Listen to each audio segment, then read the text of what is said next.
আসসালামু আলাইকুম।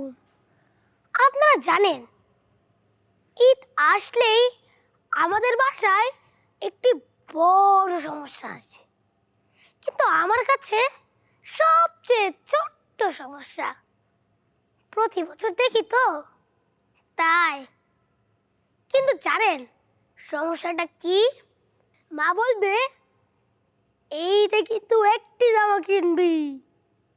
আমি বলি, মা ঈদ তো একদিন নয়, 3 দিন।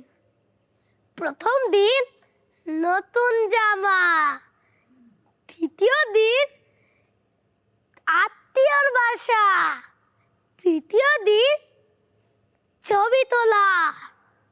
আর জানেন তখন বাবা দোকানে গিয়ে কি বলে?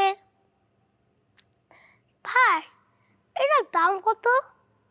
দোকানদার বলে, আপনার জন্য ডিসকাউন্ট 2000 টাকা। আবার কিপটা বাবা বলে, না না থাক, এক কাজ করি, এই যে কেনাকাটা না করে কোরবানি পর্যন্ত অপেক্ষা করি। আমি খুবই বায়না ধরেছি যে ঈদের জামা কিনবো কিনবো কিনবো। বাবা বলে, না, আমি এতই বায়না ধরেছি, পরে বাধ্য হয়ে দোকানে গেছে।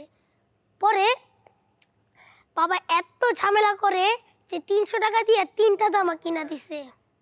তারপর আমি তো মহা খুশি, 3 দিনে 3টা জামা পাইছি। এরপরের দিন আসলো ঈদ। আর জানেন ঈদ মানে কি?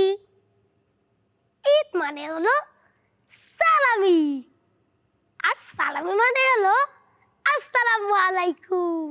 ঈদের দিনে আমি খুবই ভদ্র হয়ে যাই, সবার কাছে যাই আর চুপচাপ ভদ্রভাবে দাঁড়িয়ে থাকি। আর হঠাৎ করে বলে উঠি, আসসালামু আলাইকুম চাচা।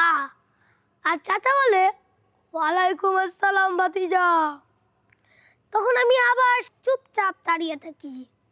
তখন চাচা বলে, কি হয়েছে ভাতিজা? আমি বলি, কিছু না, কিন্তু চাচা আপনার হাতটা যদি আমার পকেটে একটু ভরে দিতেন ভালোই হতো। কিন্তু জানেন সবচেয়ে ভয়ঙ্কর জিনিসটা কি? খালি হাতের চাচা যখন আমার পকেটে হাত দেয় আর বলে, অনেক সুখে থাকো, সব পরীক্ষায় A+ পাও, তুয়া সারে বাংলাদেশে কিছুই নাই। আর আমি মনে মনে বলি, চাচা দোয়া বাদ দিয়ে যদি পকেটে 100 টাকা বইরা দিতেন তাও কোনো সমস্যা ছিল না।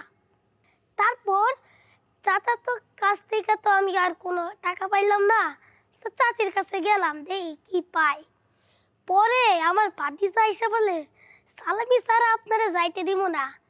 আমি তো চাচার মতনই বলি, অনেক সুখে থাকো, অনেক শান্তিতে থাকো, বাংলাদেশে দুয়া ছাড়া আর কিছুই নাই। তখন এইভাবেই আমার ঈদটা চলে যায়।